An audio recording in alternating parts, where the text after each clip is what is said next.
Kid's nightmare is finally over! Becky Hopkins. Somewhere beyond the rainbow. The Hero of Tomorrow. It's the Great Pumpkin Pirate, Charlie Brown! And the Media Hunter. I feel like a rainbow! Guide your spirits, conquer it. Bear conviction behind your flag. This is Tracy McGrad Live. I'm sorry, there's a dog barking in the background. It's fine, it didn't pick up. How we doing? I think the music was actually a little too loud. Yeah, I don't noticed think they that could in the hear middle us. of it. Yeah. How we doing? Doing Fine. okay. Pretty good. Yeah, if you hear any dogs barking, I am the only human in the house for a few days with 3 dogs, and my sister's dog in particular can be a little bit of a shitty guard dog. As in, she barks at things she doesn't need to bark at, but doesn't react to things she should be barking at. Well, you know.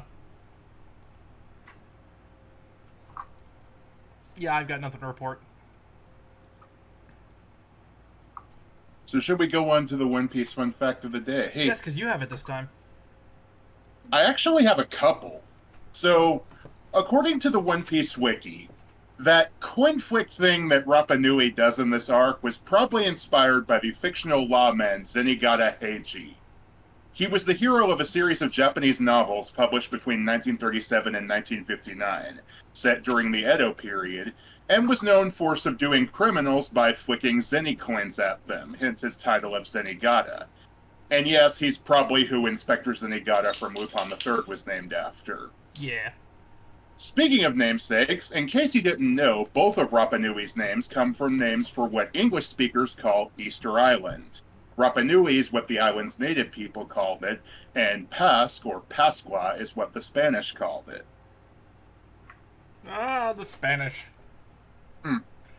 We open on someone doing origami as the Straw Hats are rotting from the Marines again. We didn't... Wait. We didn't even name the... Oh my god, you're right. Pause, rewind. Episode 139, Legend of the Rainbow Mist, Old Man Henzo of Luluga Island. We open on Four Kids episode episode 100, The Rainbow Mist. How unique and original. You can tell they were giving up at this point. We open on someone doing origami as these Straw Hats are running from the Marines again. Nami, this naval battle's referee, so that's neat. We get the Chopper Katamari. Chop the ball! Also, Sanji threatening to practice his pimp hand on Luffy. Yeah, he's like, how about the taste of the back of my hand? Which is weird for Sanji, considering he literally never uses his hands in a fight. For a very specific reason. What? This is a weird out of character moment. Yep. We meet our Marine captain for this arc, Rapa Nui Pascua, who's played by Chris Patton as both kid and adult. In Japanese, as a kid, it's Yukiko Hirotsu, who was Childra Inarabita in Mega Man 03. And as an adult, it's Keiichi Sonobe, who we discuss as Ikaram. Fair warning, I did a lot of digging, but I can only find the voices for about half this cast in for the 4Kids dub.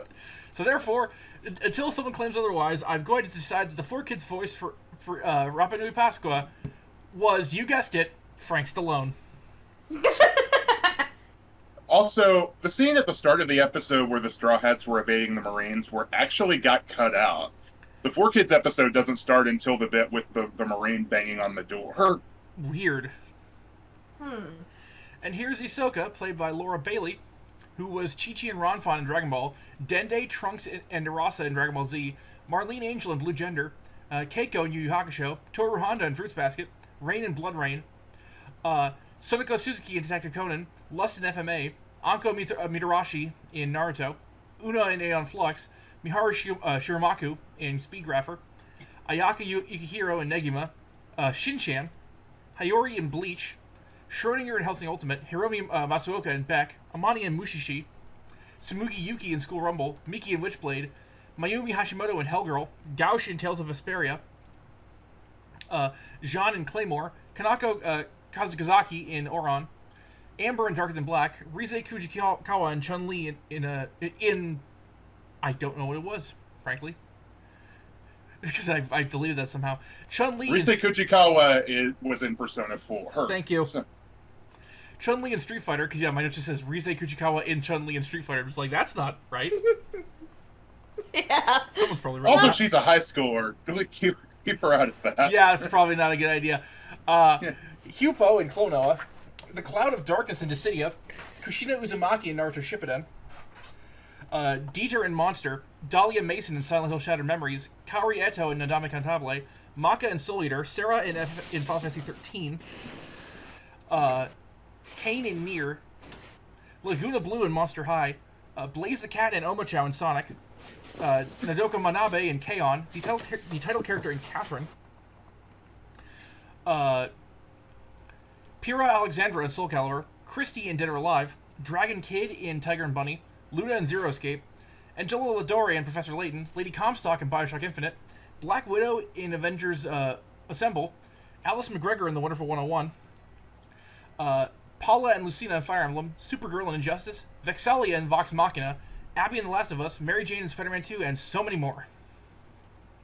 In Japanese, it's Ryo Hirohashi, who was Sora Nagino in Kaleido Star, Tails in Sonic, Kayuki in Sergeant Frog, Integra Martel in Salty Ray, Pandoria in Xenoblade Chronicles 2, unfortunately Mineta in My Hero, Alistair in Pokemon Masters, Luna in Sailor Moon Eternal, Manoko Oyamada in Shaman King, Miyazu Atsuta in Shin Megami Tensei 5, and Penny in Pokemon Horizons.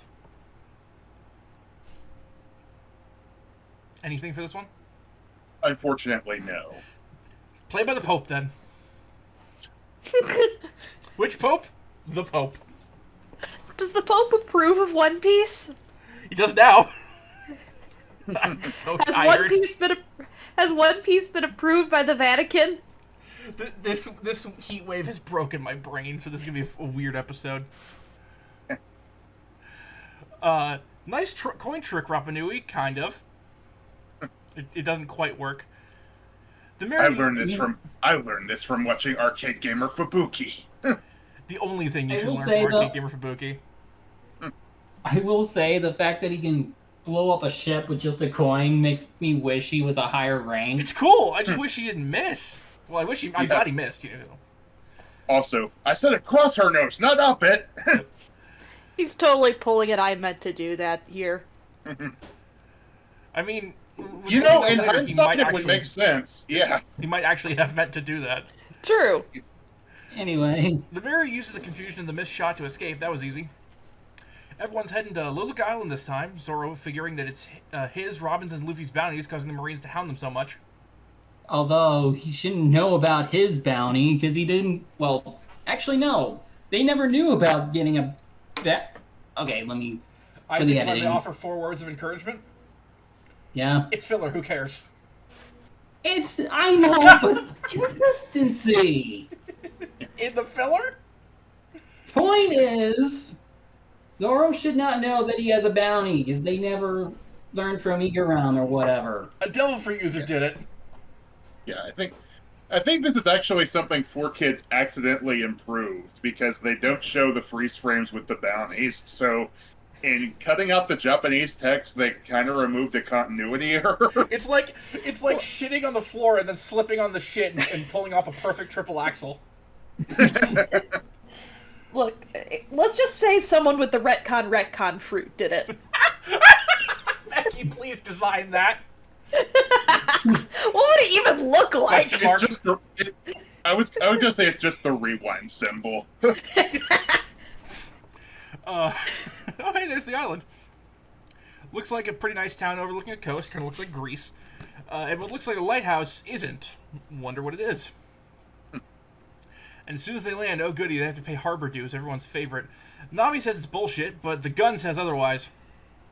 So, when the guard threatens the Straw Hats on the beach to pay the landing tax, the way 4Kids edited this is weird, even for them. So, that shot of him pointing his gun at the camera was completely redrawn to remove the gun entirely and just put his arms at his sides. Except, 3 seconds later, we see him threatening them with the gun, but this time the gun's been recolored blue. Huh?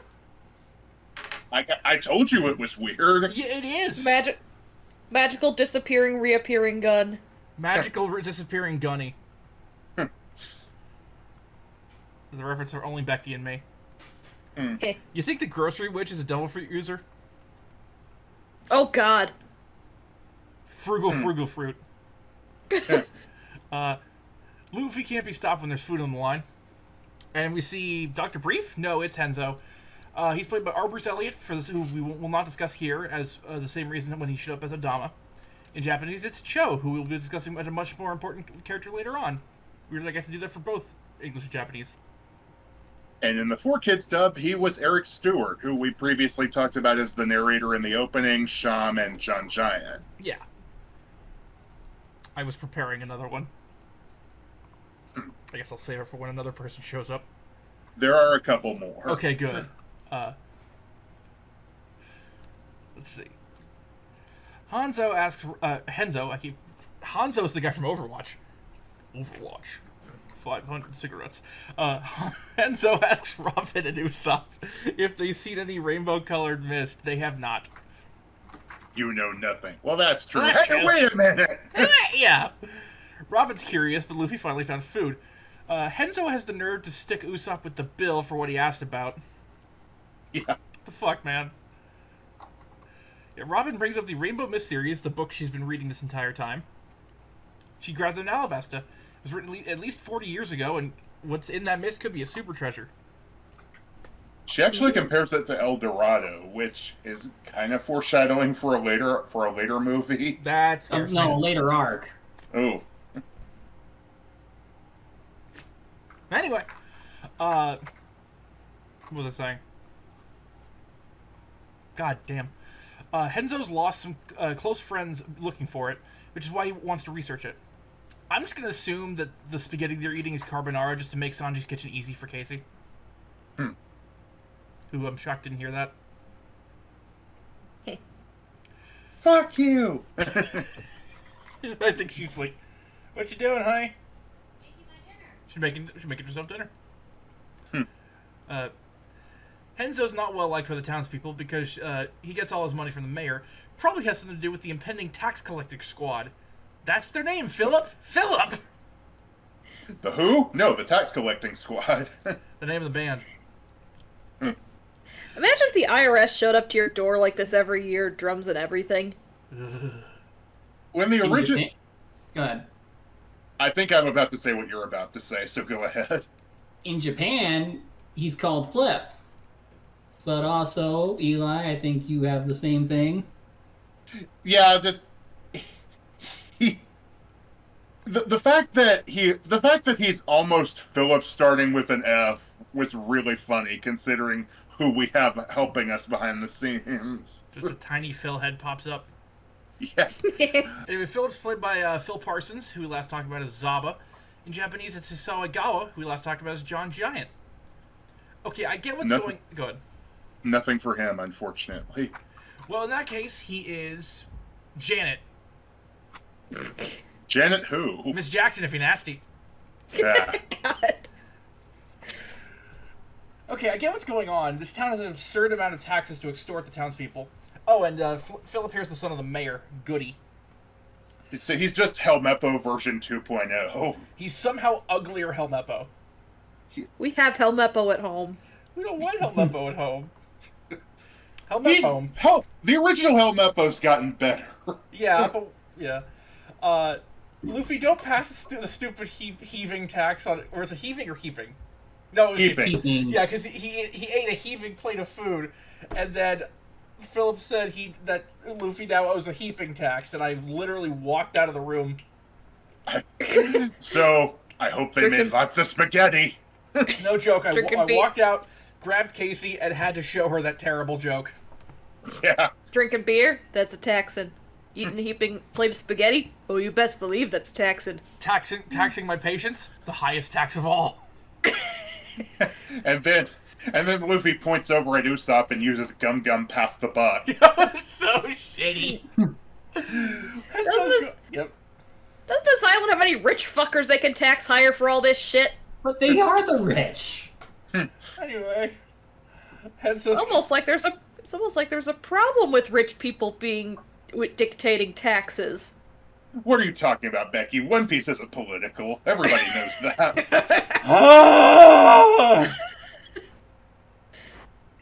Hens is going back to work, and yeah, I get why the townspeople might resent him a bit. Robin appreciates the warning, but says it's up to Luffy's whim what the fuck is going on. Back in town, the crew is shopping. Ironically, there's no sales tax. Here comes Lake, Mayor Wetton's dipshit grandson. Wetton and Lake are unfortunately both played by Fick. God damn it. Either 4Kids voice for them. I thought you were going to list the Japanese voice. I was going to do both, so I wanted to get the... If you have one or the other, or should I just do both? I only have Lake, and Go ahead, he Lake, was then. Tom... And he was Tom Wayland, who we previously talked about as Chew in Full Bod. Didn't he just die? Hang on. I need to verify that. No, I'm thinking of Tom Weimer. Tom Weimer just died. Rest in peace. Let me verify that before I talk out of my ass there. Yeah, Tom Weiner just died. Rest in peace. Yes. Yeah. Anyway, Wetton in Japanese is Joji Nakata, who was Leopold Schumacher in Religion of the Galactic Heroes, Masa in Pat Labor The New Files, Leonid Almodovar in Victory Gundam, Balrog in the Street Fighter anime, Lieutenant Steele in SWAT Cats, Murakumo in Blue Seed, Kazuya Mishima in Tekken, Koichi Yamabe in Detective Conan, Falcon Finale in Escaflowne, Gav in Slayers, Shiyu Kasanagi in X, King Kashu in Record of Lodoss War, E102 Gamma in Sonic Adventure, Roy Revant in Salty Ray, Kron in Dinosaur, Alucard in Helsing, Jack Lupino in Max Payne, Gene Kunugi in Rosafon, Albert Wesker in Resident Evil, Soul Bad Guy in Guilty Gear, Ugari Nome in Macross Zero, Dark Oak in Sonic X, Holling in FMA, Sig in Jack 2, Guerrero in Sergeant Frog, Lex Luthor in The Batman, let's see, Edmund Dantes in Yankutsuo. Let me check if I drop frames with something froze for a second. Let's see. Megatron and Galvatron in Transformer Cybertron. Luxord in Kingdom Hearts. Van Grants in Tales of the Abyss. Kirie Kotomine in Fate Stay Night. Doshin in Gintama. Kageyama in Black Lagoon. Magi in an older Rossio in Gurren Lagann. God, my brain's just shutting down. Obala and Devil May Cry, Reverend Lovejoy, Pharaoh and Soul Eater. What's up? This Reverend Lovejoy. It's over, people. I'll save the reference for later. Actually, I referenced that exact thing later. Anyway, Pharaoh and Soul Eater, Algol and Soul Calibur, Frederick Barglin and Professor Layton, Gideon Starling and Lollipop Chainsaw, Jack Kamen and Anarchy Reigns, Zavok in Sonic Lost World, Doomfist in Overwatch, Sojiro Sakura in Persona 5, Date Shigesawa in Neo, Gustav in Fire Emblem, Maxi in Pokemon Masters, Vice the Immaculate in Final Fantasy VII Remake Intergrade, the Progenitor in The Vampire Dies in No Time, the Red Girls in Nier Automata, and Oswald V. Weinstein in Octopath Traveler 2. Lake in Japanese is Tetsuo Inada, who last discussed in Mr. 1. Sanji goes to take on Lake, but he's using a mech suit, so Sanji's kick is met with the electricity. Okay, the generator being powered by people is really funny. Yeah. So Lake's electro suit was renamed to a voltage vest in the 4Kids dub, which I kind of like. It's an okay pun. It's fine. You know things are bad when Nami's saying they should pay taxes. Yeah, that shit shocked me. And then he busts out a Rolling Thunder. It's like, what? No, you are not Rob Van Dam. Fuck you, Vic. I think that's so sweet. You're worried about me. No, I'm worried about those. The bags that Sanji's holding. You know, I'm shocked that Sanji's getting shocked by all this, because don't most shoes contain some amount of rubber in them? Yeah, I wondered that too. But Becky, I have to ask. Do you understand? For those who don't get it, that's said by Rubber Soul. I didn't need to hear about Usopp's ass hair, frankly. Tax collecting my hairy butt. Oh, God. Do you really think... Do you really think any of the dudes on the Going Merry shave their ass? See, Or the thing wax is, it or whatever? I did see one thing for a future character that enters. Him joining the crew is involving his ass hair. Yeah. Fair! Take a guess. Who? Oh, yeah. I remember that clip now. Literally, who else could it be? Yeah! In conclusion, nobody in the Straw Hat crew waxes their ass. They don't have wax. Mr. 3 took it all. Yeah. Oh Or God! shave- Oh no! I just imagining Mr. or 3 shave waxing their- someone's ass. Oh God! Shaves their ass. I really don't know which is the more preferred method of removing ass hair. God! No. Oh, it's a nightmare. Should I shut up? It's fine. It's good content. Fair. We're kind of blazing through this at the moment. Do you even know if you have a brain? Nope. That's a very Ralph Wiggum nope. Yeah. It reminds me of that one Tumblr post. Anyone ever use the brain cell? The what?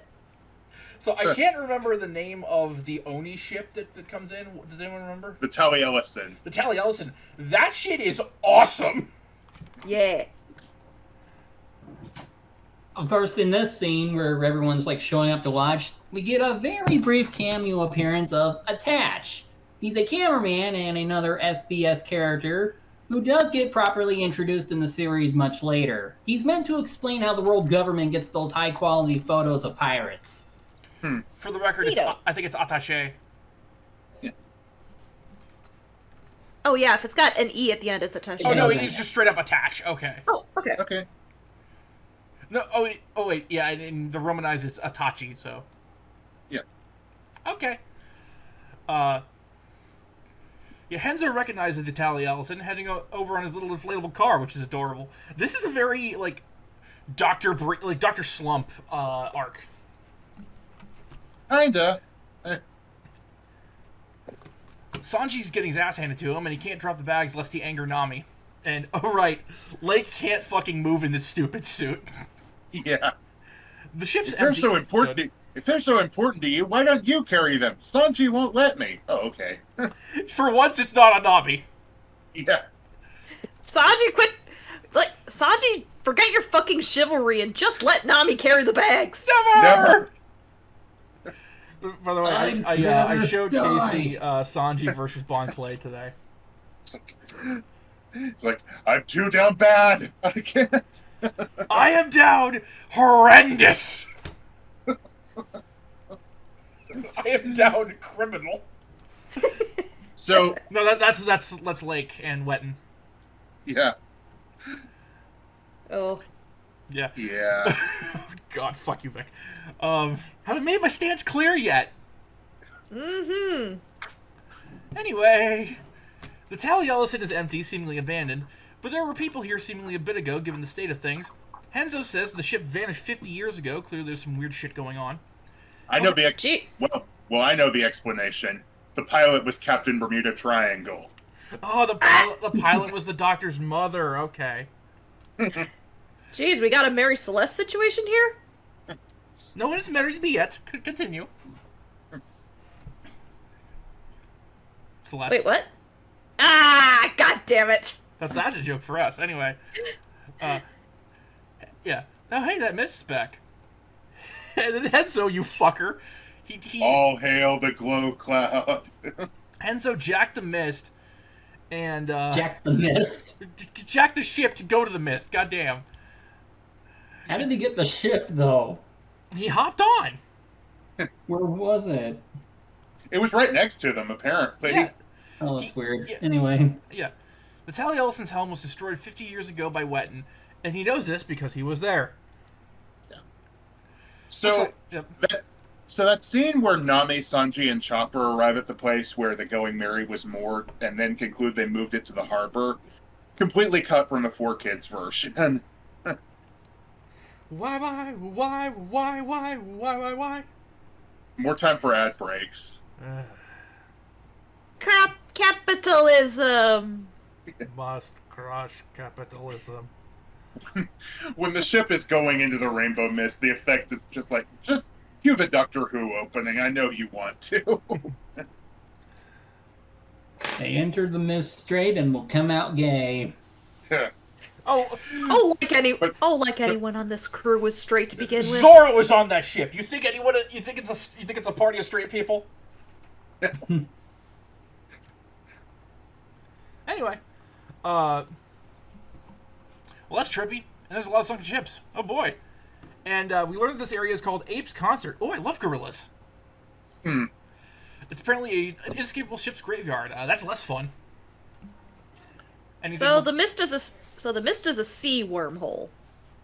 Kinda. Yeah, it's a hole for sea worms. Oh. Well, we do see one of them. Yeah, we see worm. Ah! Please help me. Help me, God. I believe 4Kids calls this Wrecker's Reef. Yeah, I was going to mention that next time in the next episode because that's the title. That sounds like a cool. That sounds kind of like a cooler name because I don't know what the fuck Ape's Concert even means. I don't know. But I think Ape's Concert would actually be more fitting for the next arc. You'll see when we get there. I guess so. Wait, here it is. The name Ape's Concert may be derived from the Sargasso Sea, a region of the Atlantic Ocean where the Bermuda Triangle is located near the sea's western fringes. The Japanese pronunciation of Sargasso sounds similar to Sargasso. Monkey Ape Concert, making the name a pun. Okay. Never mind then. That actually makes sense. We did get our Bermuda Triangle connection after all. Episode 140. Residents in the Land of Eternity. The Pumpkin Pirates. 4Kids episode 101. Wrecker's Reef. Like I just said. They're just done. They're so done. And so am I with them. We open on more shots of broken ships. Yep, this place is ominous, alright. Luffy's having a blast, of course. Usopp's panicking as usual. Robin's just happy those books she's been reading for the past 10 episodes are reviews. Zoro's still asleep. How much fucking longer are you gonna sleep, Zoro? Can you put Zoro in the alternate ending of Army of Darkness? I slept too long. Also, when Henzo says there's no way out, Usopp goes, "If you knew, why come?" Anyway, Henzo starts to explain how he knows all this shit. He witnessed this place 50 years ago and rescued his friends. Gee, whoever could they be? And it took selling out to Wetton to do it. Yeah. Someone's there? Treasure's there. Neat. Well, Nami's gonna be happy. A bell is heard across the Sea of Rex. Looks like someone's fucking around. They talk about a curse of the dead, but oh my god, they're goddamn white sheet ghosts. Yeah. There's Time to leave. I like spookies.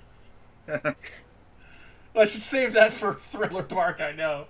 Like, you'd think Usopp would be able to tell when somebody's pulling a fast one like this. Yeah! Although, in fairness, Usopp out of everyone has a legitimate reason to be afraid of people in white sheets. Oh. Wow. I don't want to talk about White Usopp. Don't make me talk about White Usopp. No. White Usopp isn't real. He can't hurt you. White Usopp is so much worse than White Grim. Because at least White Grim, there's a reason. Yeah. For those who don't know, Eli, you want to take this one? Well, in one episode of the Grim Adventures of Billy and Mandy, Grim was made human, and some people got up in arms about the fact that Grim was white when he was made human, and because he speaks with a Jamaican accent, and the creators, when they were eventually interviewed about this, were like, "Yeah, we didn't want two white kids to own a black person." Yeah, that's fair. Frankly, that's fair. So, whoever these people are, they have bows. Okay, admittedly, nothing being in the sheets was a surprise. I don't know how they did that. String. Or rope. Yeah, fair enough. Also, why does Luffy think that he can punch ghosts? I'm just gonna assume he can. I mean, consider who it is, Becky. I know. That's a true question. He can certainly try. There's gotta be a limit. Nice megaphone Usopp and nice save Robin. Usopp constructed that megaphone using only some string, a squirrel, and a I was megaphone. waiting for that one. So yeah, it's a bunch Dave of the kids. Go ahead. Put Dave the Barbarian on Disney Plus already. God damn it! It's also funny that the megaphone works even when it's not near his mouth. It is very funny, yeah. So yeah, it's a bunch of dumb kids. We got Rongo, Pukao, Akibi, Isoka, and Rapa Nui. Gee, I wonder who these kids could be. Why do they even bother? Anyway, Well, I mean, you could say these are the kid. This is the kid of the guy that we're seeing constantly. Fair enough, I guess. Like, I honestly would have believed that these were the kids of those Marines. That could have been like with this series, it would have been a plausible explanation. Yeah, I would. But like, Yeah, especially considering how like him Wetton's kids look. but like And all given of what we them. learn about, Rapa Nui later about his backstory, that could have also added some plausibility to it. I'm gonna be frank. Every time you say Rapa Nui, I hear the intro to the John Cena opening, or not opening theme. Yeah. That. In fact, Isaac, could you edit in someone? Could you edit in someone saying Rapa Nui in this episode to that song? I will certainly try. This is more of an editing challenge to Isaac. Anyway, Pukao's played by Leah Clark, who we last discussed as Miss Doublefinger. In Japanese, it's Mika Matsuoka, whose only other role was Yutis in Tales of Symphonia. Rongo's played by Brina Palencia, who's of course Chopper. In Japanese, it's Kanako Tateno, who is Melodian Rave Master, Korin in Tales of Symphonia, and Sicilian Rune Factory. Eli, do you have either Pukao or Rongo? I actually do have Rongo, but that's the only pumpkin pirate I can find a voice. Well, in that for. case, never mind that shit.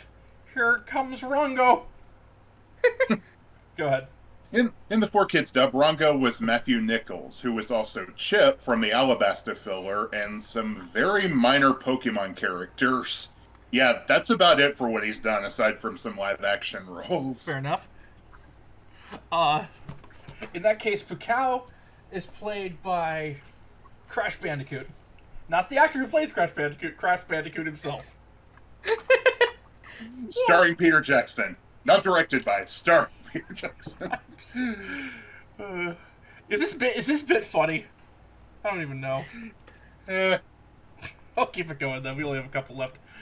Akibi's played by Maxie Whitehead, who was young Von Faunel as Scaflone, Maki in Darker Than Black, Shezla Meyer in Bacano, Antonio in Romeo x Juliet, Poyon in Sergeant Frog, Crota in Soul Eater, Alpha on Elric in FM Brotherhood, young Dende in Dragon Ball Z Kai, Toro in Kashurin Sins, Kazuma Ikizawa in Summer Wars, Richard in Black Butler, Duke Stone in Phantom, Lunt in Spice and Wolf, Hiromi Murasako in Shiki, Aomi Yanagi Sako in Railgun, Ersime in Space Dandy, Jiro in Death Parade, Tsukimi in Princess Jellyfish, young Rin Matsuoka in Free, Juzo Suzuya in Tokyo Ghoul, Agatha in Garo, Yoshino Naganahara in Jichijo, and Katsuma Shimano in My Hero Heroes Rising.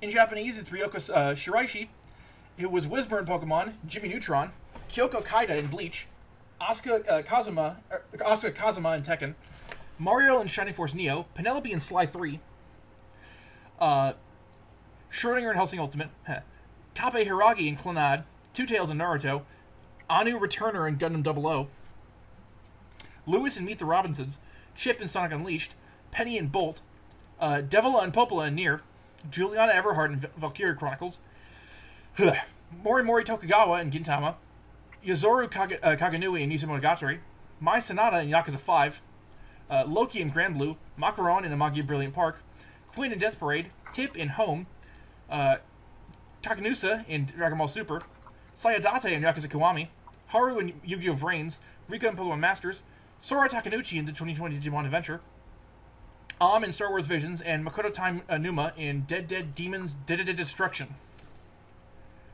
Ouch, right in the exploding stars. Yeah, that bit Yep. of Usopp getting kicked in the nuts was cut out of the 4Kids version. Well, instead, oh yeah, speaking of the 4Kids version, Akibi in 4Kids version was played by Usopp's Shattered Testicle. Ow. They also cut out the part where Hisoka pulls a sword on Henzo. Becky, I have an edit for you. Or Yeah. Isaac, I have an edit for you. Captain Usopp presents Man Getting Hit by Foot. It's just a couple of kids.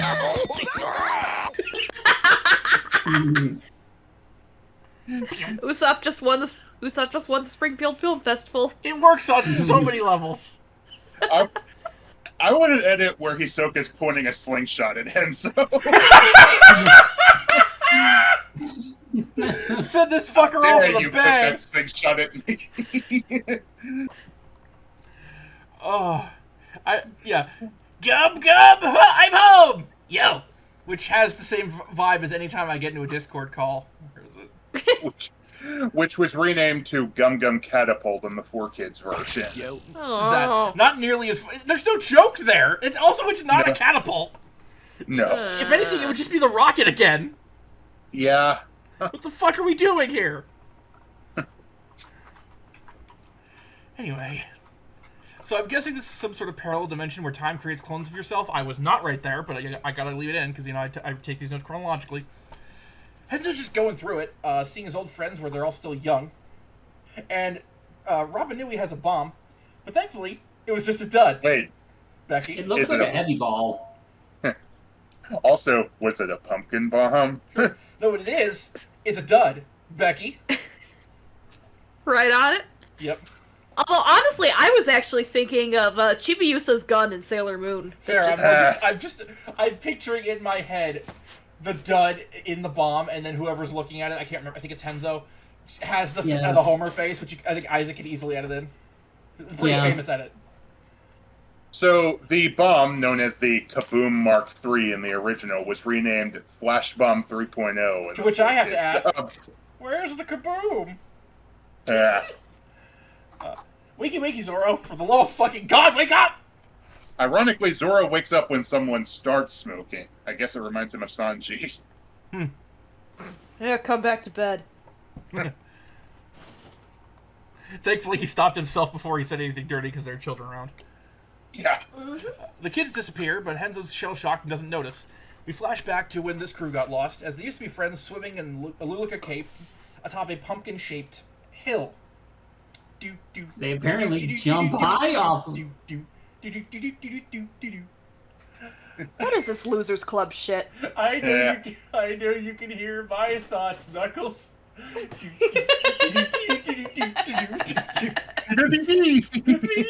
Shout-outs to Reagan Murdoch with the amazing cover of the Chainsaw Man opening. Please put that in, Isaac.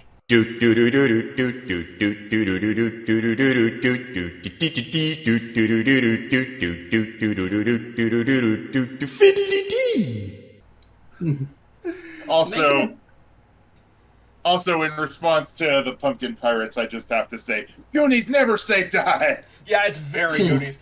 I mean, you don't need parental permission to become a pirate. What's up? I was trying to say, like, they apparently like to jump off the very tall hill there.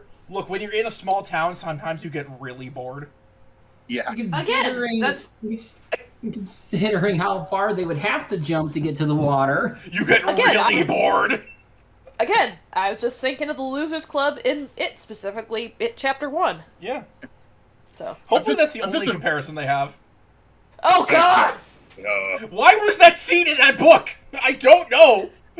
Look, Stephen King was on a lot of cocaine and alcohol back then. And I'm just thinking of a the lot of Key and Peele cocaine. bit. I am high on cocaine! Anyway, oh gee, who could... Go ahead. I'm just imagining while Henzo's having the flashback that Straw Hats are just trying to make sure his heart didn't give out or something. Luffy is absolutely the type to just poke him in the face and accidentally poke him in the eye. Pirates come in to Luluka Town and on the Tally Ellison, led by Wetton, of course. Frankly, I don't need to recap this. We all know what's happening. What's up? Before that, you know how I mentioned before that one change 4Kids made unintentionally fixed a continuity error? They well, in this flashback, they created one. I knew it! I couldn't have done a good thing! When the Pumpkin Pirates are talking about the places they'll go when they sail the seas, they mention how awesome it'll be to go to the Grand Line. One problem. They're in the Ruka Grand Line! Island is in the Grand Line. They're talking about a place they're already in. I'm on the Brute Squad. You are the Brute Squad. Oh my god! Like, come on, y'all have been in the Grand Line for 100 episodes now. Bad. No, they haven't. Y'all have been in the Grand Line for 50 truncated episodes now. I mean, Close they enough. were in the East Blue for a portion of that, but yeah. My point is, they've been there long enough to remember that they're already in the goddamn Grand Line. Almost done. We're almost done. When he's telling the backstory, I'm just imagining Luffy going, "Well, did you die? Sadly, yes. But I live." It's like 4Kids sees we're at the fucking finish line with their bullshit and decided to throw some feces-covered caltrops. Cut in Also, caltrop I don't- hell. Also, I don't like Vic as Witten talking about hurting the women and children in the town. It's upsetting! By the way, according to movie 9, he had a bounty of 14,800,000 berries. Where the fuck is Wetton mentioned in movie 9? Remember, filler villains were given bounties in movies just for reference sake. I Fair. brought this up in the movie reviews. Fair enough. I mean, not the reviews, the podcasts, yeah. I forgot, okay? So, for some reason, 4Kids didn't see fit to censor the village being burned down, but that bottle of wine Wetton was holding, oh yeah, that's gotta go. You know, shout outs to Milmike again. They're covering 5Ds right now, and they apparently, like, they left in, I think it's Grieger having his village fucking annihilated. Though they did make the wise. I will, in 4Kids' defense, they did make the wise decision to change the one brown guy so he's not named Bomber. Yeah, I'll give him that one. yeah. Mm-hmm. Anyway, so Wetton's crew set the town on fire, and Hanzo's crew go to help, but only find all the ships sunk. They take the Tally Ellison. Are we going? Yep, Are we going to go over Wetton's voice actor now? we already did. I did Wetton and Lake at the No, same you time. said. Oh well, I did. Well, I did. I Okay. was waiting until he actually spoke. In the 4Kids dub, Wetton was Bob DeHane, who apparently did some additional voices in both Winx Club and Aria the Natural, and that's all I could find. Damn, when your only roles are a One-Piece filler character and Walla for 2 other shows, you're pretty bad off. That sucks. Yeah. Yeah, yeah. Wetton goes to stop them, and he gets his ass beat by children. Get fucked, idiot. Yeah. Unfortunately, they didn't count on another pirate being there, Ian. Ian's played by Ian Sinclair, who we'll save for a much more important character later. In Japanese... Do you think they cast him just because the character's name is Ian? Possibly. Possibly. In Japanese, it's Messiah Takatsuka, who we last discussed as Mr. 4.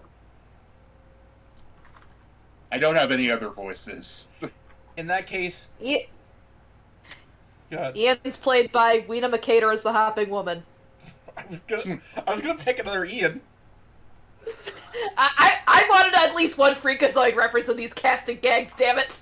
No, I got it. Ian was played by the 1971 Denver Broncos. Officer Bob Brady. Anyway, yeah, they didn't count on Ian. They didn't count on Ian or his army of prostitutes, did they? The chaos ensues, like us, destroying the steering wheel and directing them directly into the mist. And now here we are. Henzo knocks Wetton off the ship, hence why they didn't follow the crew in. Usopp's rightfully confused, Henzo saying that there's some hyperbolic time bullshit here. This opened up several barrels of worms with time travel related plot holes, but let's not get into it.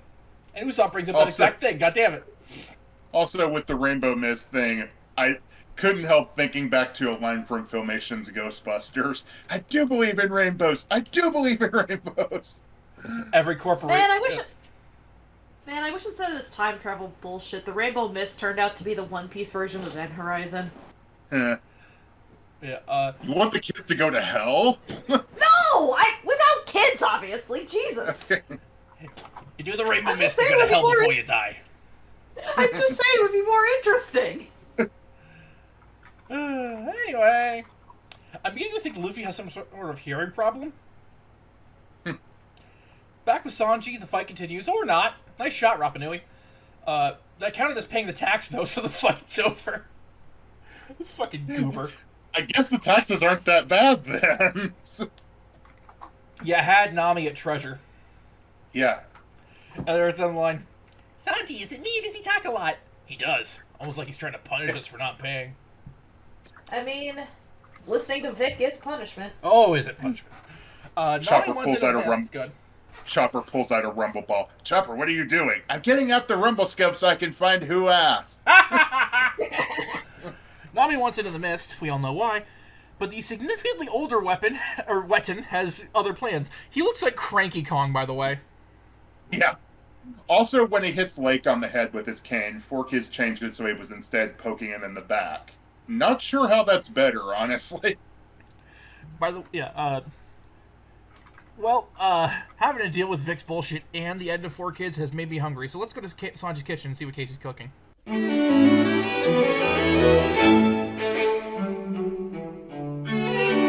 Hi guys, welcome back to Sanji's Kitchen, and apparently today's recipe is supposed to be skin rejuvenating juice, and you know what? Let's not do that. We could rather just do apple juice slush instead. So you know what? I'll tell you how to play. What? Hey! Well, this is easy. You'll just go ahead and put this in right here. Done. Whose kitchen is this? Oh wait, no, God. Whose kitchen is this? Technically ours, but I guess in this case yours. Exactly!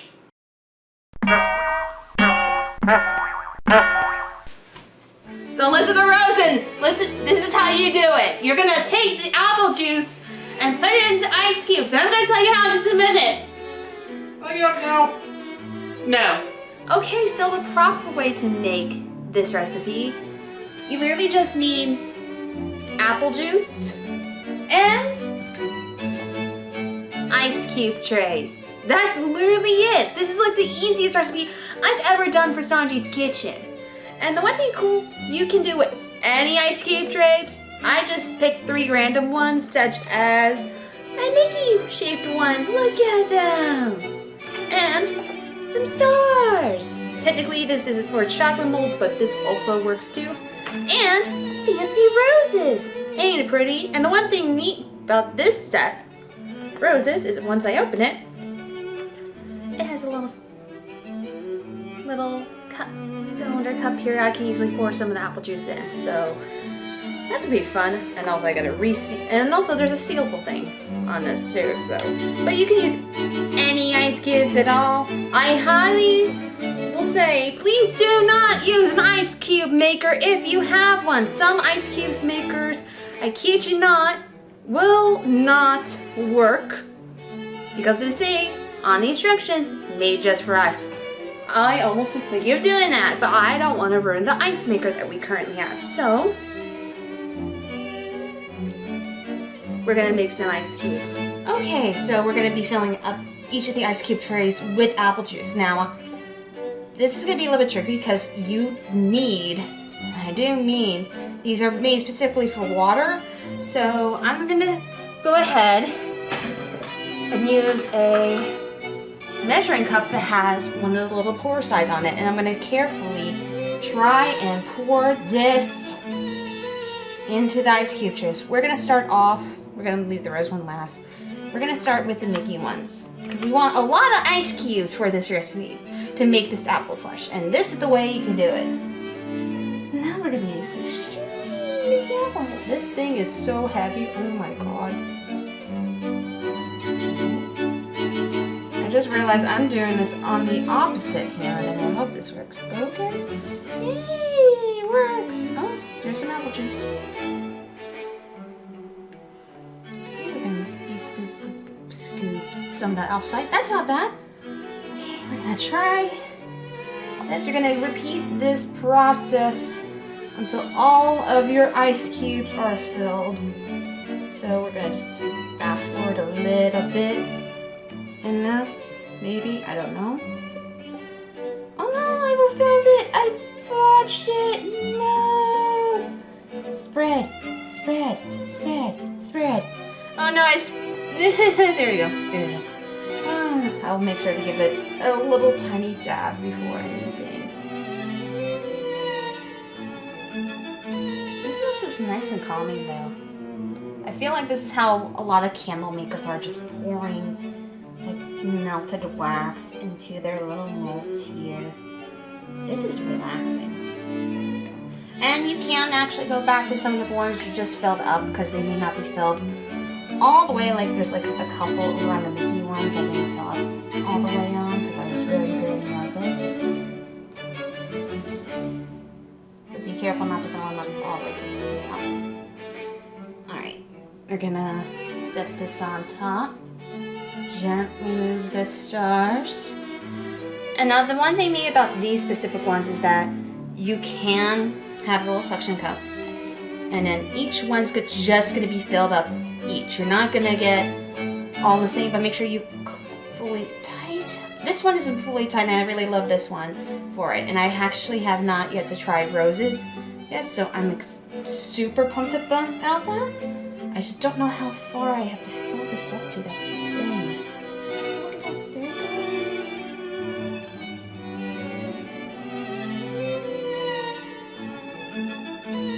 Now this is the process that might be a bit. So much apple juice. Technically, I could start filling up in the other ones, but I don't want to do that.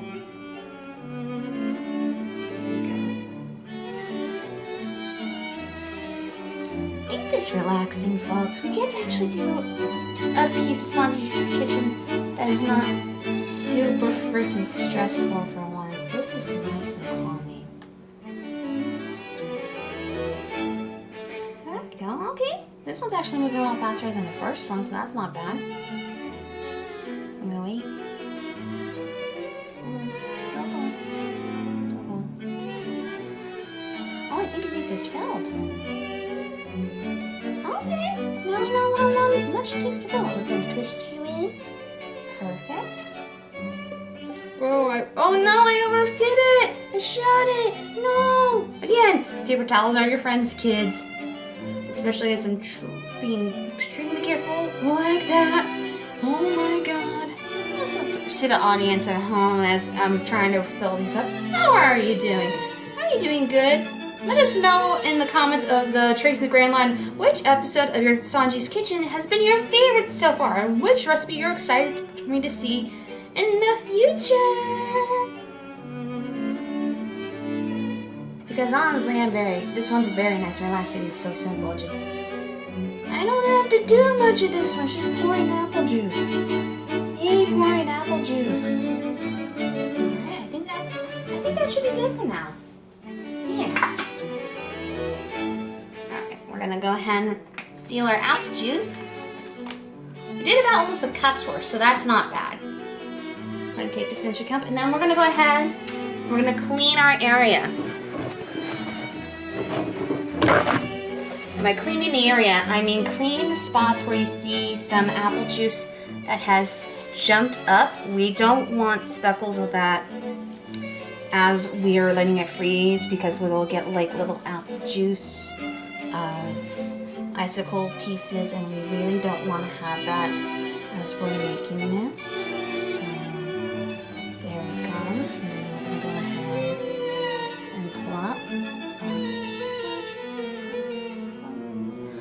This is something I regret not able to do when I did those Dubai chocolate chip cookies. This is something I kind of regret not dabbing when I did the Dubai chocolate bars before, so at least now I'm doing it. Oh no!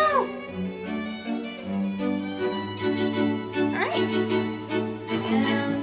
The one thing neat is that this is already fully sealed. It can already go in the freezer. These two, however, well, the one thing neat about the roses, this will already go in the freezer. We don't have to cover it. These, however, we're going to cover these, and we're going to be very, very gentle with it. So we're going to go ahead and plastic wrap that bitch. If I'm able to, or if I have enough. Okay, we're not going to do the plastic wrap. We're doing press and seal. Press and seal is so much easier for me. So we're going to go ahead and gently wrap these. Especially since these are, unlike ice, these have actual apple juice. We don't want cross-contamination. Wait, you can't cross-contaminate anything when you're in a freezer, huh? But still. Make sure it's nice and pressed. There we go.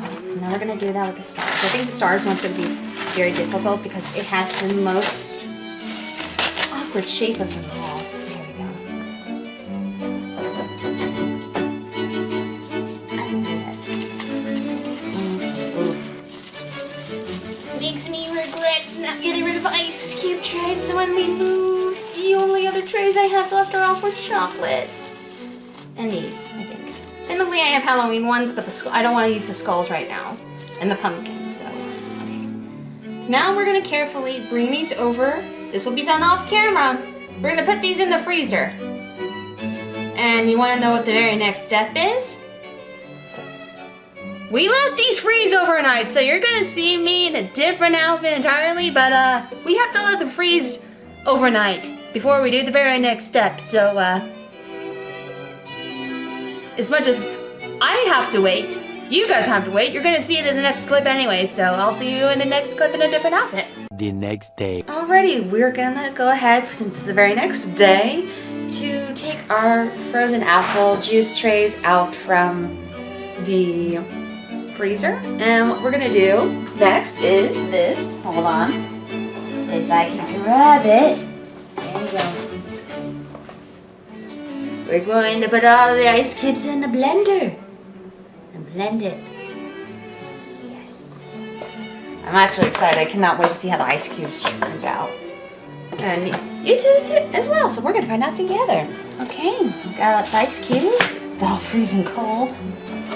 Let's see, we're gonna go ahead and start with stars. Ooh, look at that. They became like a slush consistency. Put in. There you go. I wonder if I can show one of these. I'll pop one out. Look at that. That's so cute. It's also very hot today, so having apple juice slushies right now is going to be very helpful. Alright, next up we're going to see how the Mickey ones turned out. Oh, look at that. Also slushy. Now we get to plop them all in. Very, very careful. We don't want any of them dropping.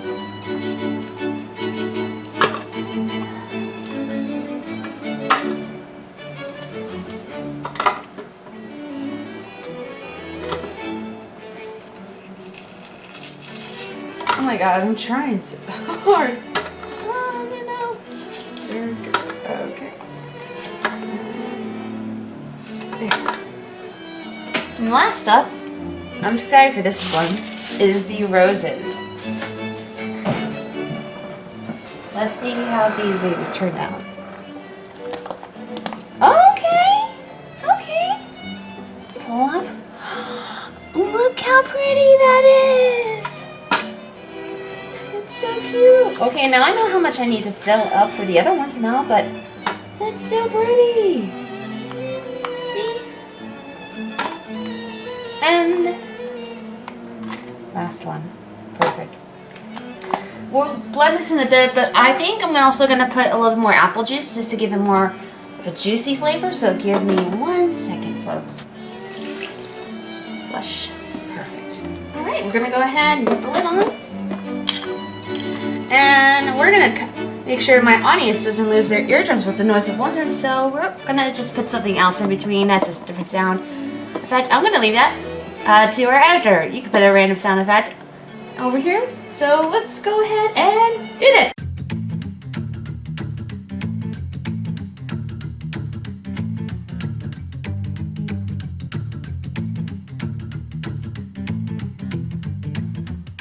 Apparently I need to put more apple juice in. Curses. We're doing our best here, folks.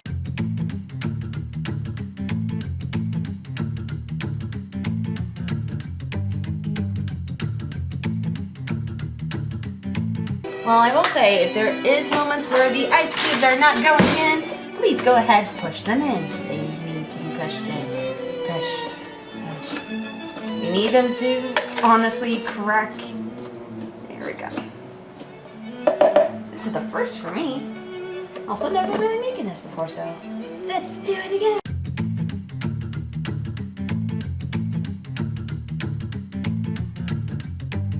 There's still tons of ice cubes in here. We're getting somewhere. Do I need to put more apple juice in? Yes.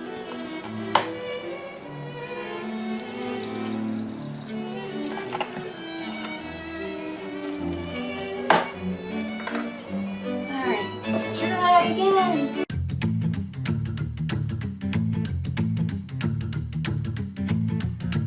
Alright, making sure that all of the hard pieces are gone, which they are, and we're gonna go ahead, take this and pour it into a couple cups. You know, because it's one piece, we're gonna use the one piece cafe cups we got when we're in Vegas, so we'll go ahead and do that. And dear God, this is so thick. Oh my God.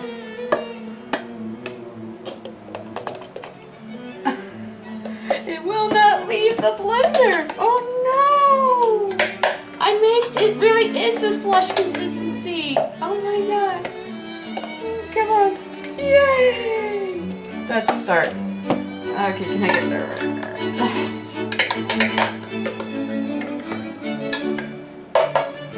At least I know I can make apple slush. Huzzah! Yeah, there we go. There we go. Oh no. Alright, that's one. No! We have an accident on the ship overboard! No!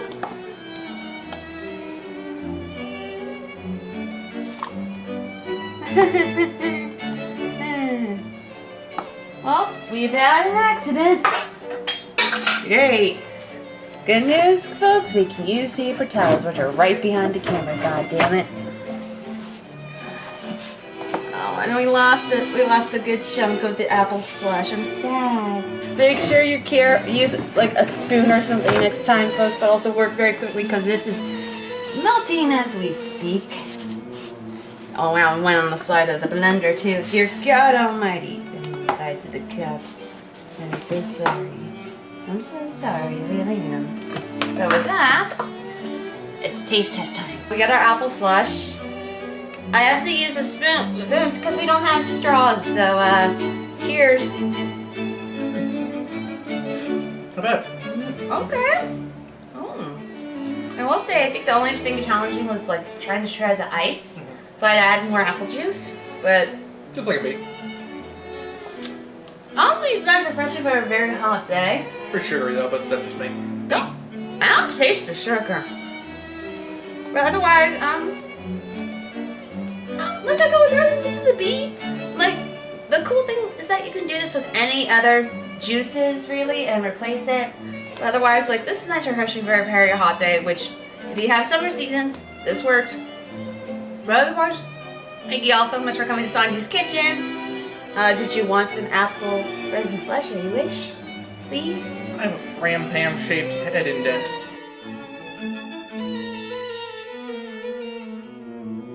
And we're back. Hey. Episode 141. And- Thoughts of Home. And Hayden has joined me on the couch. Clearly, he knows I need some support to get through some of this bullshit. Episode 141. Thoughts of Home. The Pirate Graveyard of No Escape. We open on the continued flashback. Oh, right. Go ahead. 4 Kids. We got one last episode of these roasts. I know. 4 Kids episode 102, No Way Out. And I gotta point out a weird editing error they made in the title card. Apparently, when 4 Kids was putting in the No Way Out title, they accidentally edited out the flag on the That Mast of the Going Merry. And it's even more obvious because a later scene that shows that same animation of the Merry sailing toward the left has the flag. Huh. That's weird. Huh. Yeah. Well, we open on the continued flashback, or not. This is a nightmare about the horrors Henzo's witnessed. Yeesh. He tells Robin that his research was a waste of time. What the fuck was the point if he aged so severely without them? That flashback is still a better version of the old movie. Most things are. Yeah. Why is this shit moving? Oh god, Luffy's fucking around. We get to about that. Are you sure we're headed the right way, Luffy? Yeah, he's at full speed straight ahead. Oh my god. Lupe! So, in the 4 Kids version, in the original, Zoro is polishing his cloth with one of those polishing ones. Polishing his katana with one of the polishing ones. And for whatever reason, they replaced that bit in the 4Kids dub with him hitting one of Sanji's lollipops against the sword because, quote, he wanted to find out what he's always slurping on. Does 4Kids ship Zosan as well? And then Luffy goes, Sanji's not gonna like that. And Zoro goes, then don't tell him. Henzo, what the fuck was your plan here? Because you had 50 years to think of one, and you just didn't. Oh, also they're going in circles. When Zoro is criticizing someone's sense of direction... How can you see which way is straight in all this mist? He can't. Okay, between Sanji wanting to backhand Luffy, Zoro questioning someone's sense of direction, and some other shit that we're probably going to bring up later that Isaac pointed out when we were watching this, it's just everyone's just out of character this arc. Nami saying something about frugality. Yeah. Nami said they should pay their taxes earlier. What? Where are we? What's going on? Where's the precedent? Space is warped and time is bendable. Robin uses Space Floor to launch a cannonball, which lands on the other side. Eternity Devil! The Eternity Devil just pops out wearing like 50 pirate hats and all their hands just shrug. Luffy tries to rocket upwards, but he lands in the sail. Okay. Robin brings up that the kids would probably know more about this place, and hey, there's one now. Ian is in the prison, and I just noticed he looks a lot like Kaiji. Yeah. Also, we could ask that boy. He's right over there. Just cut to the frog on the unicycle. Yeah! All their parents are probably dead. That's fun. Don't you trust him, kid. So when Akibi tells Rango that 50 years have passed and their parents are most likely dead, 4Kids didn't change that part, but they cut out the shot of Rango crying about it. Yeah, because that was the worst part of that scene. That makes it really callous. Holy shit. Yeah.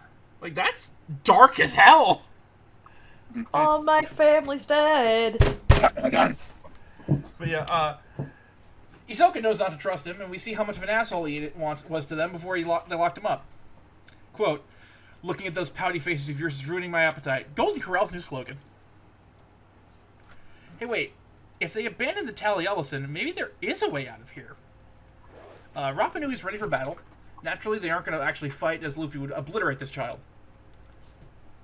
Yeah. Back in the regular dimension, the doorway is open, so might as well go into it and get all the treasure. And that's a good chopper face. Go ahead and put that on screen. I might have sampled my own medical marijuana. Yeah. Witten annoys me, and his voice actor admittedly doesn't help matters. Yeah. This is like the Mirror Universe version of the GTO dub that had Steve Bloom talking to himself a lot. Wetten's charging them 10 million berries each for finding a secret. Government joke. And I say that, but they're immediately being put in a prison tower for forced labor. Yeah. Also, when Wetten's men are threatening the Straw Hats outside the mist with guns, they were recolored, this time to rare purple guns. At least in one shot. In several other shots, the guns were left completely uncensored. I think 4Kids saw the writing on the wall by this point. They just wanted to clock out, man. I've been there. Yeah. Oh my god, Philip, shut up. What a shame. That's also, that chopper face is like a Twitter profile pic. It just screams, I don't know what's going on, but I'm going to pretend I do. I think Jay made it their Discord profile pic for about an hour. Yeah. Yeah, we get the line, what a shame, 3 generations of idiots. The Bush family of pirates. Thank you. By the way, the scenes where Wetten was beating up his grandson were removed in the 4Kids dub. Sounds about right. Back in the Mist Dimension, Rapa Nui isn't listening to reason, so Zoro disarms him. Thankfully, Pukaz sets the record straight, but Rapa Nui's being a little annoying little brat and won't listen to anyone. It's really fucking obnoxious. Thankfully, Usopp made pork buns. Yeah, he actually looked pretty good. Don't listen to him. He's stupid. It's up to Zoro. Everyone comes down for some food and shut up, kid. The crew recounts their adventures of the kids. Rapa Nui here, or Peter Panui here, kicks Henzo's generosity away, and he won't tell anyone a way out even if he knew. Usopp gets mad, saying what they're all thinking, and that this kid's being a little shitheel. Yeah. While the color of the flag may fade, true friendship is forever, you know? Luffy, don't steal the phone. Yeah. Don't answer other people's phone calls. The calls are coming from outside the mist. They're connected to the other side, meaning they can formulate a plan. Hooray! Rapa Nui loses it at hearing Wetton, and I'm rapidly getting sick of his bullshit. You shut up too, Wetton. Yeah. Nami Again, for some reason, 4Kids censored Henzo crying here, right up to the teardrop falling on his knee. Emotions are forbidden. Real men don't cry. Huh. God, good God. Nami nabs the safety gear, and she heads off while Chopper and Sanji go fend off for, oh, hey, it's the CK. Yeah. Just... I love how earlier you see Rapa Nui deflecting the Sea King by just flicking it on the nose. Much like a shark, that's how you get rid of a Sea King. Well, why don't they do that for all of them? Not all of them can get close enough to flick them on the nose. And Luffy's too dumb. Yeah. Episode 142. An inevitable melee. Wetton schemes in the Rainbow Tower. 4Kids episode 103, Into the Mist. We open on everyone still stuck in this mist, Ian being mopey in his cell. In his defense, though, you can't exactly leave him here. He would die. Yeah. He's the most unsubtle person. Like, just full-on evil grinning as he's being let out. Yeah.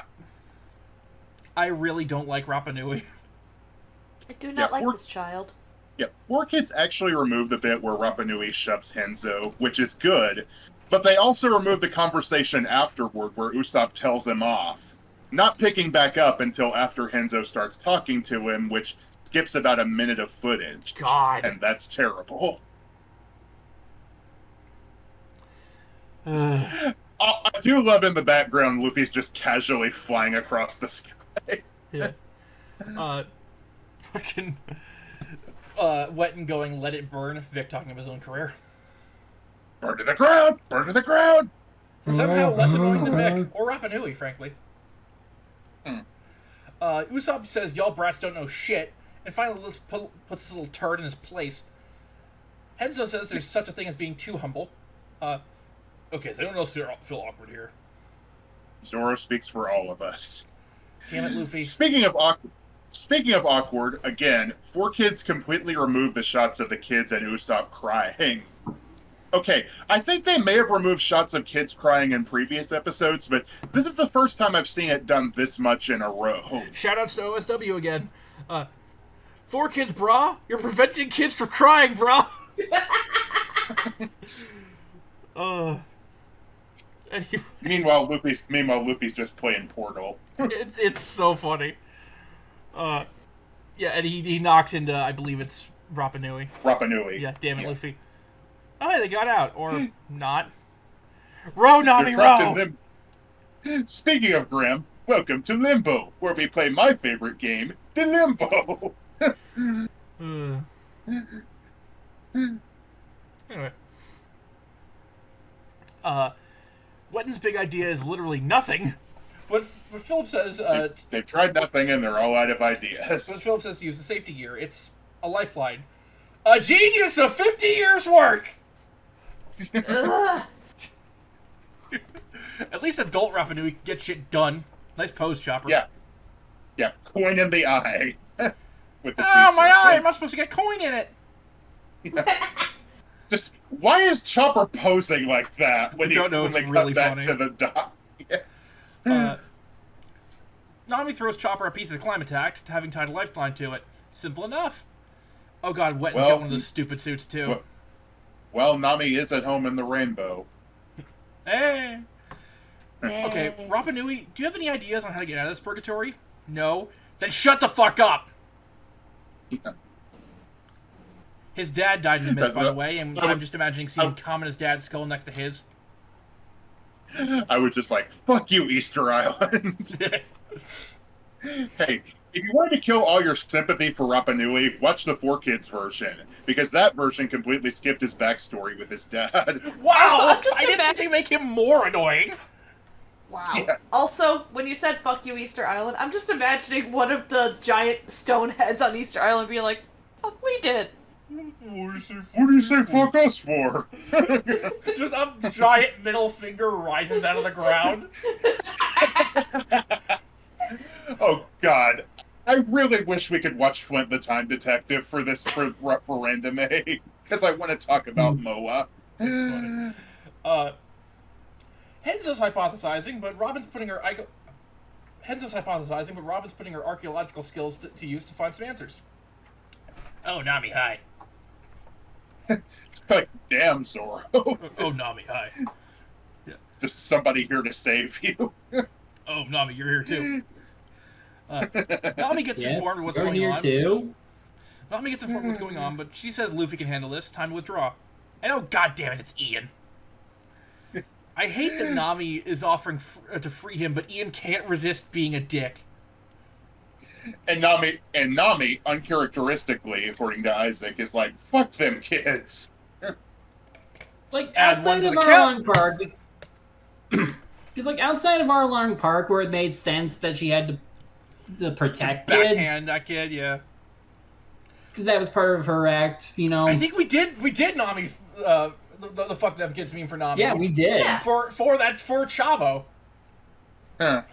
But realistically, she loves children because she doesn't want to see them suffer End up like she did. yeah. I love kids, Vivi. I love kids. Nami, I would not be shouting that in the middle of Alabasta Town Square. Just, God, Ian, they were trying to help you. I must be a shitheel! Although it's not as bad in the 4Kids version, where they take away Ian's gun and remove the bit of him holding it to Rongo's head while taking him hostage. Yeah, I saw that one coming. They also remove the bit where Hisoka holds a knife to Nami's neck. Yeah, that happens. Leaving Ian and Hisoka as the only ones up. Never mind, Rongo fell in the water and Hisoka dove after him. Thanks for the save, Robin. Although some inconvenient sea prism stone on the treasure and Nami and Usopp bickering allows Ian to escape. Although, also, apparently Rongo really likes going for the nuts, because he does it to Ian too. It works. At least in the original. In the 4Kids version, they edit this particular nut shot, so instead Rongo headbutts him in the shin. It's like how the Dudleys used to hit the what's up, and it was clearly a shot to the nuts, but they claimed it was the inner thigh. Yeah. Sure. That's for me. Anyway. Nami, what the fuck? Usopp had a clear shot. Couldn't resist. Because he was trying to shoot his slingshot, and Nami was like, "Don't miss." So, Don't miss, don't get distracted! Oh no, Hayden has left the couch. My emotional support dog is gone for the rest of the episode. Oh no. So, I actually have to give Jason Griffith props for this delivery, because in the 4Kids version, for some reason, when Robin mentions that there's a sea prism stone, instead of the line that Usopp has here, he gives out this weird yelp. So it's like, Sea prism stone. which is so out of nowhere that it's actually funny. Kind of reminds me of my favorite joke in Duckman. Hey, Duckman, you got that 5 V? Raw! And it gets thrown. I wish I could find that clip. I love it so much. I hate that Chopper needed to bust out a rumble ball on these chumps. Also, Sanji apparently doesn't know what a net is. Yeah, he's like, what is this thing?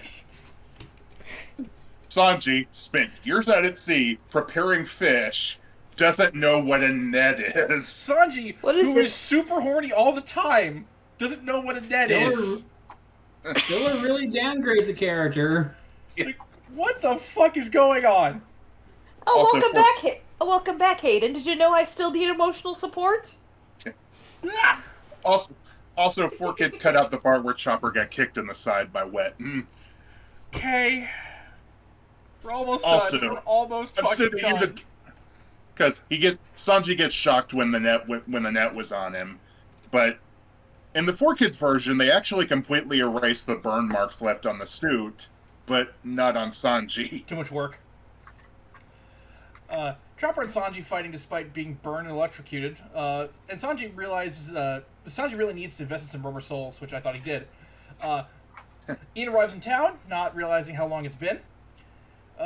Henzo realizes Wet and crew are on their way, so it's going to be pretty easy to get back. Luffy and Rapa Nui are still lost. Bet you're regretting wanting to say now, you little fucker. We're free here and we'll never die. How do you know that? Yeah. And also, you little asshole. You just know he was like a few years inside the mist away from going all Lord of the Flies. Oh, Years, God. try days. But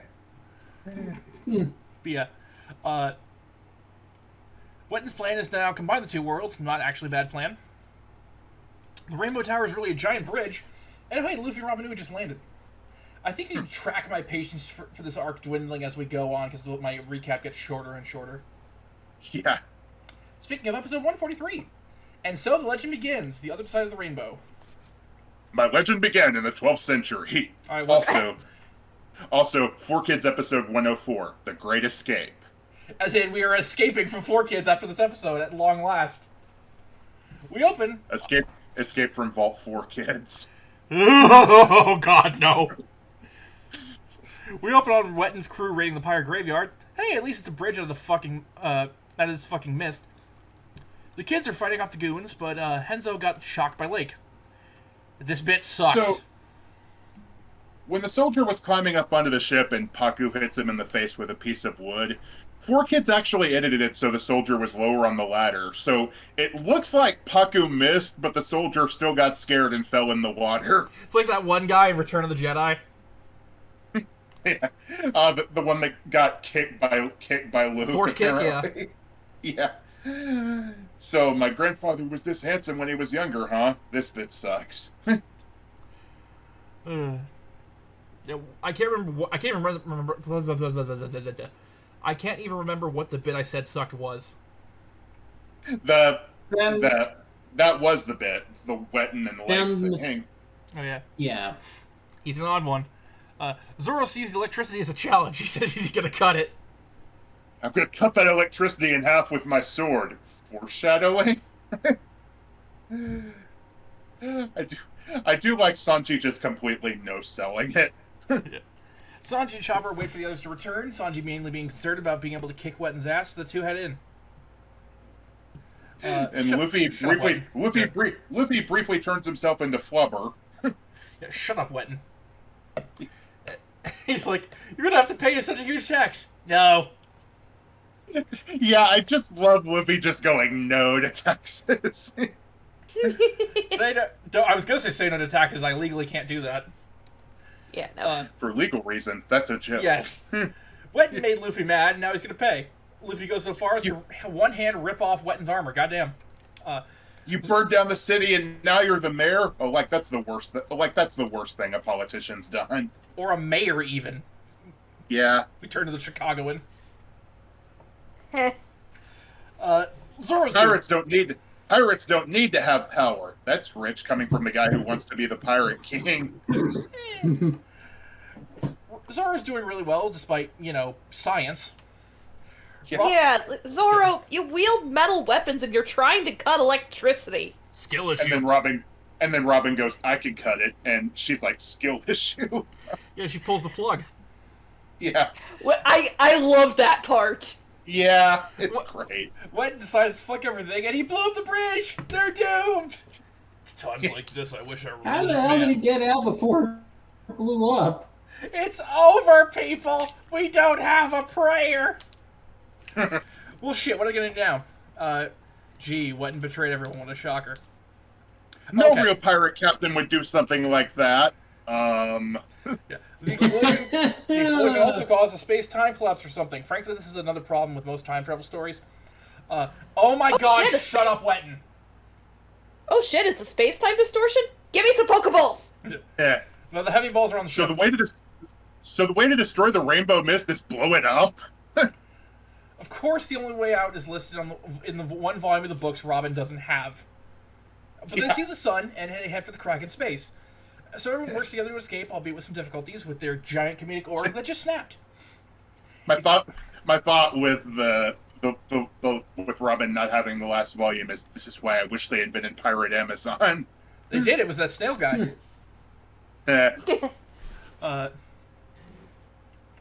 If you all kick your feet really hard, it might work. But no, Rapa Nui's going to use the explosives on the marine ship to create a tailwind, and Chopper Sanji beat the fuck out of Wetton. So Rapa Nui goes, I'm going to sink this bitch. Hey. The other pumpkin pirates join Rapa Nui, promising Henzo they'll find their way out. Oh, hey, another wormhole. Yeah. The Mary flies So through, hitting the mare tax is 90 million berries. Yeah, the Mary flies through the wormhole, and hey, it lands in the ocean. Mary, no! It's broken. I'm broke again. Watch those injuries magically vanish in the next episode.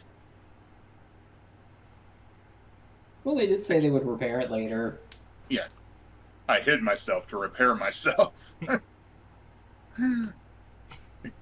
I was like, why did it spin around like that? But apparently it's also got like a suck effect going on as well. Okay, so we're recording this during AW Dynamite, and I'm putting this in our chat. This replace Hangman with me in regards to 4Kids. It's a gift, by the way. Yeah, the money gets sucked up and even gets expelled out for the people. Yeah. This. Yeah, what's the thing? Yeah. Pictured. Mary, no. As everything crumbles. Pictured. Or no, it's as Wetton's mansion gets sucked up into the wormhole and with all the money with it. Pictured. Vic watching the consequences of his own actions. Let's hope. To be fair, Sanji didn't deserve that beating. Yeah. Oh, hey, the Marines. Nami's just upset because she lost out on all the treasure. Yeah, and yeah, of course it wasn't. It was the Marines. And it was Rapa Nui growing up and the others too. Yeah, which means you've created a time paradox. This is The irony that the kids who wanted to be pirates became Marines.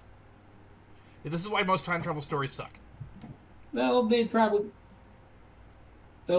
be among the few good Marines of this series. Yeah. Also, it would get confusing if I came back here when my child self was. I do like them acting like, oh no, there's no way we can take the strides. Yeah. Given them joining the Marines was just to get to Henzo. They just kind of let him go. Yeah. Well, and the explosion to through take the down past. Let's not Wetton. think about it. Wee. Well, continuing the trend of 4Kids hating flashbacks, the flashback where the pumpkin pirates washed up on the beach 50 years ago was removed, including them becoming Marines, and the reveal that Rapa Nui wrote the Rainbow Mist books all along. The ship gets some emergency repairs. Presumably Usopp will have it fixed by Jaya. And hooray, Henzo's friends with the town. Oh, and of course, Rapa Nui was the author of the Rainbow Mist books. Hi, Igaram. And the arc ends with a ship falling upside down onto the Mary. And that, no exaggeration, is how the 4Kids dub ended. With them all dying. The end. Well, so in the 4Kids dub, sorry, go ahead. You say it, Becky. So in the 4Kids dub, ship falls, everybody dies. Yeah. We're free! Although, We're finally free!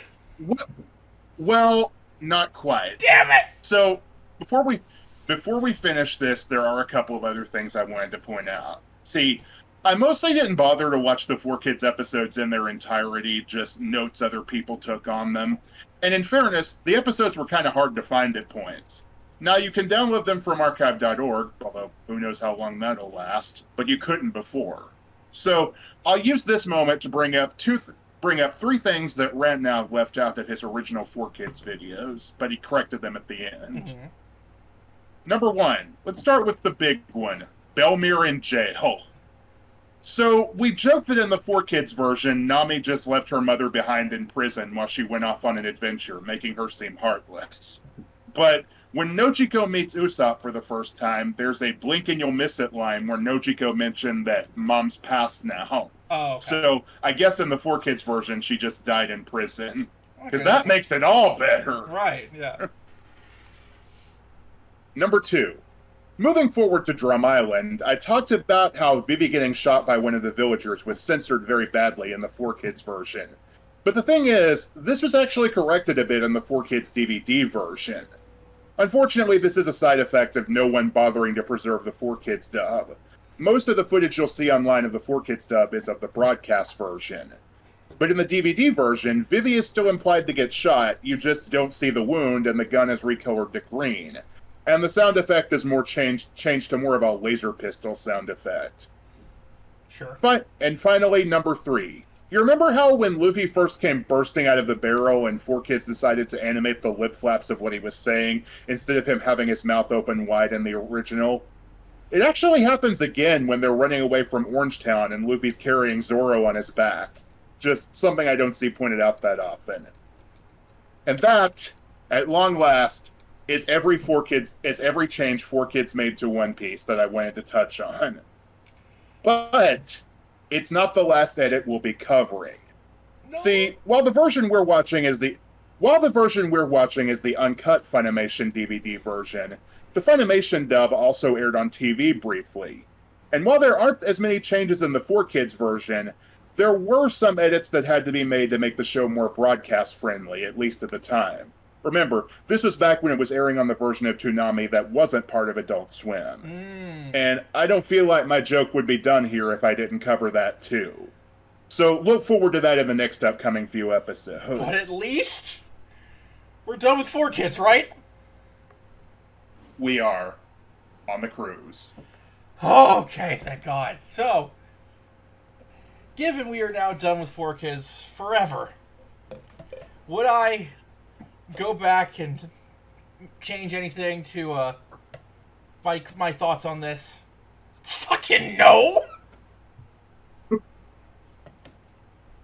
Just That was, like, I appreciate them trying, but goddamn, that was awful!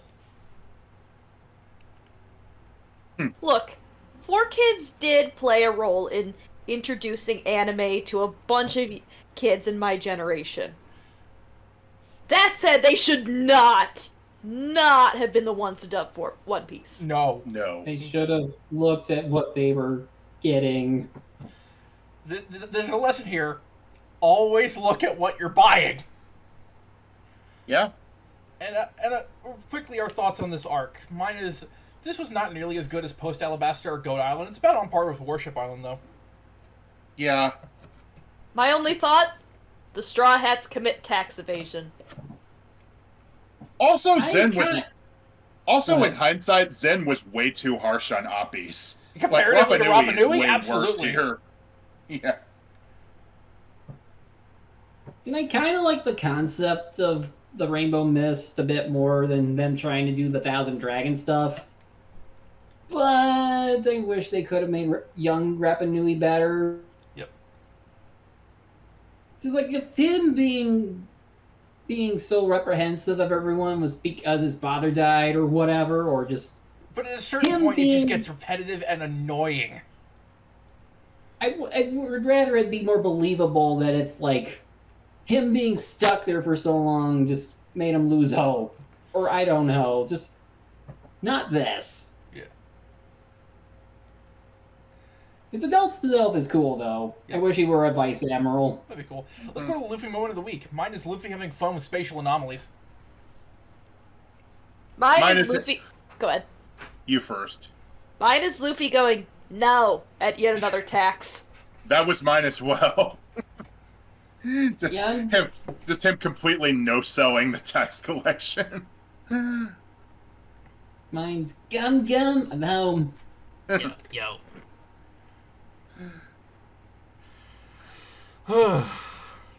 Let's go to our the most valuable pirate. For me, it's Usopp. I'm going to say Robin, because she's the only one who thought to use her brain. I'll go with Usopp because he had plenty of good speeches for this arc. I feel like he got to do a lot of... He was the voice of reason. I couldn't really pick between Usopp or Robin, so I'll just pick Robin again to balance it out. Because both she and Usopp had custody of the brain cells this arc. Yep. Yeah. Best and worst moment. Yeah, my best moment... I'll go last. My best moment is all of Rapa Nui's finger flicks. Somehow they don't stop being cool. And the worst moment, in my opinion, was the time travel logic in this arc. Best moment, Robin literally cutting the electricity. Kinda. By- Yeah, well, okay, maybe not literally, but you know what I mean. Worst moment, an entire gene pool of Vicks. Yeah. My best moment is just the Mary flying out of the mist portal. It's spinning around for a bit and then landing and breaking again. Poor Mary, but that was so cool. Yeah. Worst moment. Kid Rappa... Actually, Nami being in... I can't decide. It was like Wetton, Kid Rapa Nui, and then Nami being inconsiderate to Sanji. My worst moment is Double Vic. My best moment is us surviving the 4 kids pain train. I had a feeling. And with that, I would say we go back to our regular thing, but no, we are going to movie 3. Yeah. Yay. But until next time, we'll see you next voyage.